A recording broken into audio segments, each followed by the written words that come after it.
Hello student, आज हम पढ़ेंगे चैप्टर नंबर 1 जिसका नाम है वास्तविक संख्याएं। इस चैप्टर से जो बोर्ड की परीक्षाएं हुई हैं उनमें 2 से 4 नंबर तक के प्रश्न पूछे जाते हैं। और इसमें सबसे पहले हम पढ़ेंगे यूक्लिड विभाजन प्रमेय। यूक्लिड विभाजन प्रमेय क्या होती है? यदि हमें दो धनात्मक पूर्णांक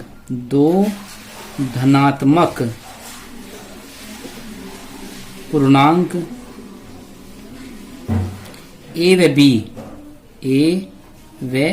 बी दिए हों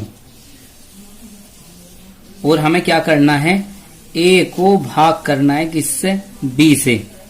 तो जब बी से भाग करते हैं, मान के चलते हैं, घटाने के बाद में जो बचता है आर बचता है, और जो भाग देने के बाद में आता है क्यों, इसे बोलते हैं हम भागफल। और जो बचता है इसे कहते हैं शेषफल।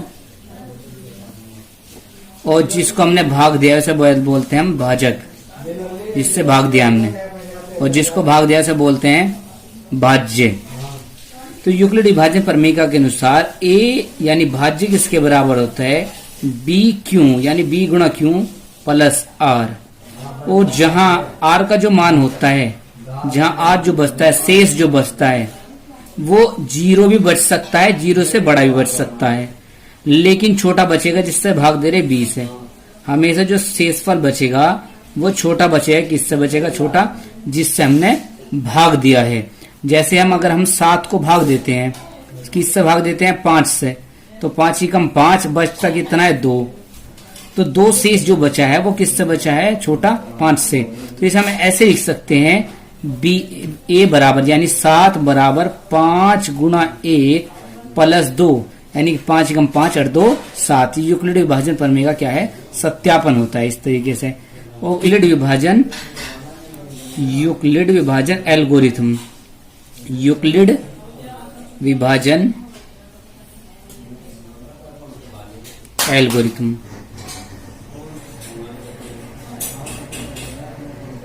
यूक्लिड विभाजन एल्गोरिथम क्या होती है? अगर हमारे पास में 2 संख्याएं ए व बी का हमें क्या निकालना? में से निकालना। में से का मतलब क्या निकालना? हमें HCF निकालना है। HCF महत्तम समापवर्तक यानी हाईएस्ट कॉमन फैक्टर निकालना है।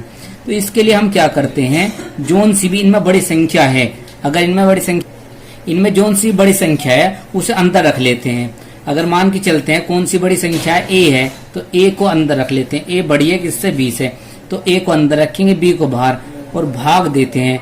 क्यों आ गया? मान के चलो भागफल, और भाग देने के बाद में आर आ गया शेषफल। तो यूक्लिड विभाजन प्रमेय क्या कहती है कि ए किसके बराबर होगा? बी क्यू प्लस आर के।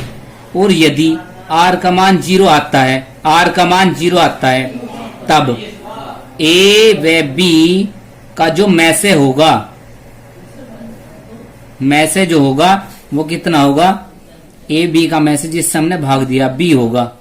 और अगर यदि आर का मान 0 नहीं आता, आर बराबर नहीं होता किसके? 0 के, तब हम क्या करते हैं? दोबारा से भाग देते हैं। किसको भाग देते हैं? बी को भाग देते हैं। बी को किससे? आर से। और भाग देने के बाद में मान के जो भाग देने के बाद में आता है वो सी आ गया, और जो बचा शेष बचा वो कितना बच गया? डी बच गया। तो यूक्लिड विभाजन प्रमेय के अनुसार क्या होगा? यूक्लिड विभाजन प्रमेय के अनुसार क्या होगा? बी बराबर कितना होगा? C R plus D. और अगर यहाँ पे डी इस बार में जो शेष बचा, यदि डी का मान कितना बच गया? 0 बच गया, तब क्या होगा? तब